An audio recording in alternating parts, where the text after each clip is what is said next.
Hi friends, आज આપણે બનાવશું સરગવાની સિંગનું શાક। તો રેસીપી એન્ડ સુધી જરૂરથી જોજો અને મારી રેસીપી પહેલી વાર જોતા હોય તો મારી ચેનલને સબસ્ક્રાઇબ જરૂરથી કરજો। તો આપણે 3 નંગ સિંગ લીધી છે। સિંગને મેં સરસ રીતે ધોઈ અને આ રીતે કટિંગ કરી લીધી છે।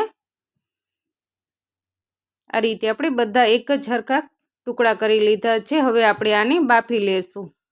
તો આપણે કુકરમાં પાણી લઈ લીધું છે। સિંગ છે તે આપણે એડ કરી દેશું।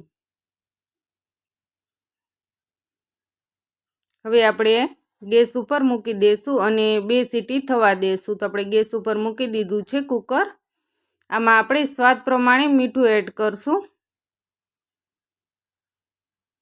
સ્વાદ પ્રમાણે આપણે મીઠું એડ કરી દેશું અને કુકર બંધ કરી દેશું ને 2 સીટી થવા દેશું। તો 2 સીટી થઈ ગઈ છે અને આપણી સિંગ છે તે એકદમ સરસ રીતે ચડી ગઈ છે।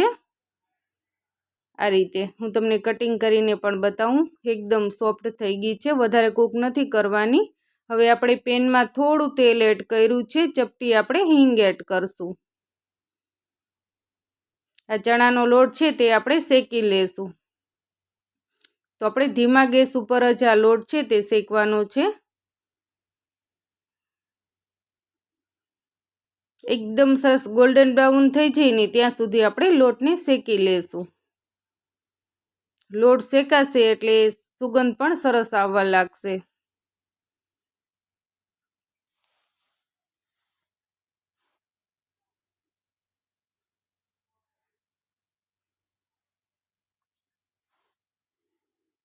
આ રીતે આપણે ધીમા ગેસ ઉપર જ લોટને શેકવાનો છે।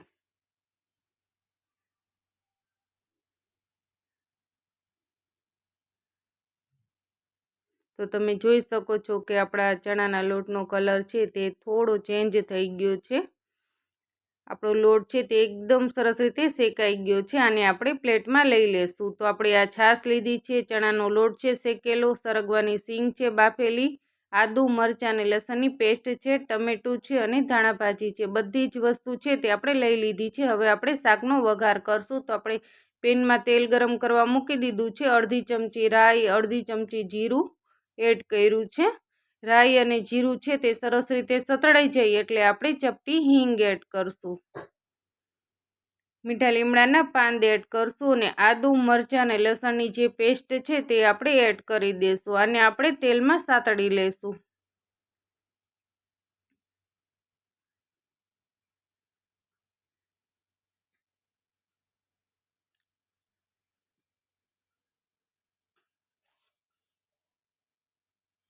હવે આપણે બારીક કટિંગ કરેલા ટમેટા છે તે આપણે એડ કરશું।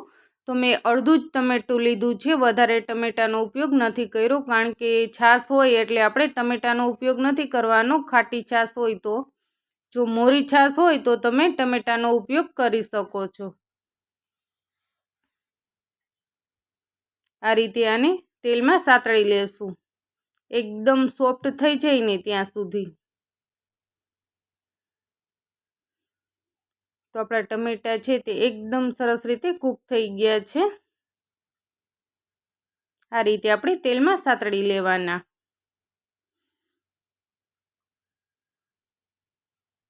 તો તમે જોઈ શકો છો કે એકદમ સરસ સોફ્ટ થઈ ગયા છે આપણા ટમેટા। હવે આપણે સરગવાની સિંગ છે બાફેલી તે આપણે એડ કરી દેશું। તેને પણ આપણે તેલમાં સાતળી લેશું। આ રીતે આપણે 2 થી 3 મિનિટ તેલમાં સાતળવાની છે।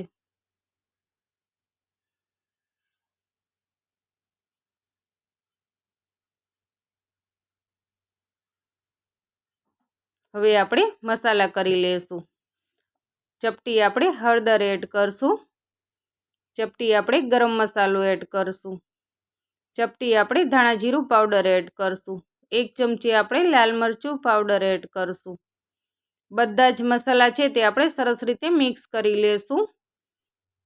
તો આપણે સરગવાની સિંગ બાફતી વખતે આપણે મીઠું એડ કર્યું હતું, એટલે આપણે અત્યારે મીઠું એડ નથી કર્યું, આપણે લાસ્ટમાં એડ કરશું। તો બધા જ મસાલા છે તે એકદમ સરસ કૂક થઈ ગયા છે। હવે આપણે છાશ એડ કરશું। તો આપણે આ છાશ છે તે આપણે એડ કરી દઈશું. તો છાશ છે તે મીડિયમ ખાટી છાશ છે, વધારે ખાટી નથી, એટલે મેં અડધું ટમેટું એડ કર્યું છે. જો તમારે વધારે ખાટી છાશ હોય તો તમારે ટમેટાનો ઉપયોગ નથી કરવાનો. આને આપણે થોડી વાર ગરમ થવા દઈશું. આ રીતે આપણે હલાવતા રહેવાનું છે. હવે આપણે શેકેલો ચણાનો લોટ છે તે આપણે એડ કરી દઈશું. તો આપણે બધો જ લોટ છે તે આપણે એડ કરી દેવાનો છે. આ રીતે આપણે ફરતો એડ કરવાનો છે.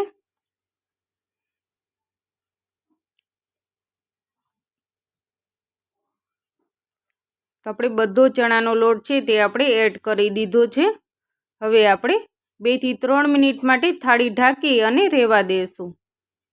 તો 2 થી 3 મિનિટ થઈ ગઈ છે. હવે આપણે સ્વાદ પ્રમાણે મીઠું એડ કરશું. આને આપણે હલાવી લેશું. તો આ રીતે શેકીને લોટનો ઉપયોગ કરવાથી વધારે સમય નથી લાગતો કૂક થતા, અને ખાવામાં પણ શાક ટેસ્ટી લાગે છે.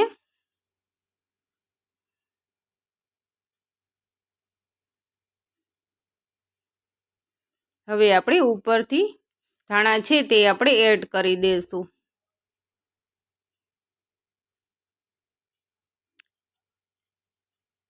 ફરીથી આપણે 2 મિનિટ માટે થાળી ઢાંકીને રહેવા દઈશું. તો 2 મિનિટ જેવો સમય થઈ ગયો છે. તમે જોઈ શકો છો કે શાકમાંથી ઉપર તેલ પણ છૂટું પડવા માંડ્યું છે. તો આપણું સરગવાનું શાક છે તે બની અને તૈયાર થઈ ગયું છે. આની તમે રોટલી અથવા પરોઠા સાથે ખાઓ, અથવા તમે એમ જ શાક ખાઓ તો પણ ખાવામાં એકદમ ટેસ્ટી લાગે છે. હવે આપણે ગરમા ગરમ સર્વ કરી દઈએ. તો ફ્રેન્ડ્સ, તમે આ રીતે ક્યારેય ન બનાવ્યું હોય તો એકવાર જરૂરથી ટ્રાય કરજો. અને આજની મારી રેસીપી ગમી હોય તો ફ્રેન્ડ્સ અને ફેમિલી મેમ્બરમાં જરૂરથી શેર કરજો. તો તૈયાર છે સરગવાની સિંગનું શાક, એકદમ ટેસ્ટી અને હેલ્ધી. તો તૈયાર છે સરગવાની સિંગનું શાક. Thank you for watch.